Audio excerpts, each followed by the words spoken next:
While inspecting his troops, General Patton noticed a young soldier frantically trying to free a jeep stuck in the mud, but to no avail. Patton marched over. "What's the problem, soldier?" he barked. "Sir, the jeep's stuck in the mud and I can't get it out," the soldier replied, visibly nervous. Patton removed his gloves, handed them to the soldier and said, "Step aside, son. Watch and learn." Patton climbed into the jeep, revved the engine, maneuvered the steering wheel and tried every trick he knew. But after several minutes, the jeep was still lodged in the mud.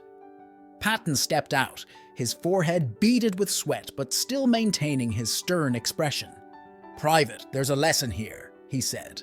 The soldier, scratching his head in confusion, asked, "What's that, sir?"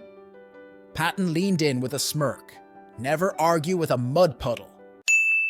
During an inspection, General Patton came across a group of soldiers who appeared to be meticulously aligning stones in a large open field. Intrigued, he approached the soldiers and asked, "What's the purpose of this stone formation, gentlemen?" One of the privates, trying not to show his nerves, replied, "Sir, we're arranging these stones to spell out 'welcome' in giant letters. It's so when enemy planes fly over, they'll think they've already captured this area and won't bother bombing it." Patton looked at the stones, then smirked. "Creative. But don't you think the enemy might just send a thank you note instead?" One of the soldiers, looking confused, replied, "Sir, if they do, should we write back or just wave?" Patton shook his head, chuckling. "Let's hope it doesn't come to that, soldier. And next time, use sand. That way, if they don't like the welcome, you can quickly write, 'sorry.'" While inspecting his troops in the field, General Patton noticed a soldier standing a bit too relaxed for his liking. Marching over, Patton barked, "Soldier, why aren't you standing at attention?" The soldier quickly straightened up, but nervously replied, "Sir, I'm sorry, sir. It's just that I was, practicing to look casual for when the war is over, sir." Patton paused for a moment, then leaned in and said, "Well, soldier, if you don't start practicing to win this war, there won't be any casual to look forward to." The soldier quickly replied, "Yes, sir. But if I start practicing to win as hard as you, sir, they might promote me to general too fast, and then who would be left to follow orders?" Patton raised an eyebrow, surprised by the soldier's cheekiness, then let out a hearty laugh. "Well, soldier, if you can handle the pressure, maybe we could use a few more generals with a sense of humor around here." One afternoon, General Patton strode over to a tank that had come to a complete halt, half buried in the mud. He gave the vehicle a once-over, then turned to the lieutenant standing nearby. "Why isn't it moving?" Patton asked, his voice sharp. "General, the tank's stuck," the lieutenant replied. Patton paused for a moment, eyeing the mud-covered tank. Then a smirk crept across his face. "All right," he said. "Call in the infantry." The lieutenant blinked. "To push it, sir?" "No," Patton replied, his grin widening. "To take pictures. History needs to see this." During World War II, General Patton spotted soldiers digging a hole while inspecting a European camp. Curious, he approached and demanded, "Soldier, explain to me what you're doing with such enthusiasm this fine morning." "Sir, we're digging a hole to hide our reports on enemy movements so the enemy won't find them if they raid the camp," replied the private nervously. Patton, amused, asked, "Well, that's one way to keep a secret. But tell me, son, how do you plan to remember where you buried them?" Stumped, the private hesitated. Then another soldier chimed in. "We thought we'd just follow the paperwork trail, sir." Laughing heartily, Patton responded, "Paperwork trail? That's a first. I was worried you boys were going to say you'd use a map, and then bury the map too." He then clapped his hands, still chuckling. "Keep up the good work, but next time, maybe tie a string to a tree so you don't have to dig up the whole camp." General Patton, famed for his leadership and unique personality, always wore his helmet. One day, during a rare break in the action, he noticed a young soldier staring at it with curiosity. Approaching the soldier, Patton asked, "Is there something wrong with my helmet, soldier?" The young soldier snapped to attention and replied, "No, sir.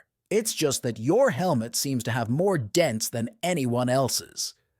Patton chuckled and said, That's because it has to protect the most important part of the army. Barely suppressing a grin, the soldier quipped, "Well, sir, maybe it's trying to tell you something. If it ever starts talking, let me know. I'd love to hear its stories." Patton burst into laughter and replied, "If it starts talking, soldier, I'll make sure it requests a transfer to a quieter job." During an inspection, General Patton visited an infantry camp. Noticing a jeep with mud-covered tires but no tracks on the ground, he asked the nervous young soldier, "Private, this jeep was just used, wasn't it?" The young soldier, sweating profusely, quickly replied, "Yes, sir. We just drove it through a muddy road." Patton glanced at the mud on the tires and then back at the clean ground, asking with suspicion, "Then why are there no tire tracks on the ground?" The young soldier stared down for a moment, and then a flash of inspiration struck him. He quickly responded, "Sir, our jeep goes so fast that the mud doesn't have time to hit the ground." Patton, usually very stern, tried to hold back a smile but couldn't help but laugh, saying, "Good one. But next time, leave some tracks so I can see how this jeep flies." Under the scorching sun, General Patton was inspecting the area when he came across a group of soldiers lying motionless under a tree, as if they had just gone through a fierce battle. Patton stopped and asked, "What are you guys doing? Trying to fool the enemy by playing dead?" One of the soldiers sat up, sighed, and said, "General, it's too hot. We're just taking a little break." Patton glanced around with a smirk. "When I was younger, I made my men work twice as hard when it was hot." Curious, the soldier asked, "Because you're good at handling the heat, sir?" Patton shook his head and replied, "No, son, because I was good at delegating work." General Patton once issued an order for his soldiers to march through a swamp.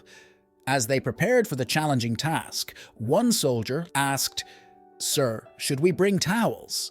Patton, with a slight smile, replied, "Bring one if you'd like, but I hope you dry off faster than that." As the soldiers chuckled at Patton's response, another soldier, not wanting to be outdone, raised his hand and said, "Sir, if we're bringing towels, I might as well pack my rubber ducky too." Without missing a beat, General Patton smirked and replied, "Just make sure it knows how to march, soldier." While riding around, General Patton noticed a group of soldiers painting something large on the side of an old barn. Curious, he rode over and asked, "What are you men up to?" One soldier quickly replied, "General, we're painting Patton's army was here in giant letters, so the enemy knows exactly who they're dealing with when they show up." Patton cracked a rare smile and said, "Not bad, but how about we let them find out the hard way, instead of giving away the surprise?" Another soldier replied, "Sir, we thought about that too, but we were afraid that if we let them find out your hard way, you'd soon run out of enemies to defeat." Patton burst into laughter and responded, "Optimism is good, son. Let's just hope our enemies can read English. Otherwise, they might come up with something bizarre about my name."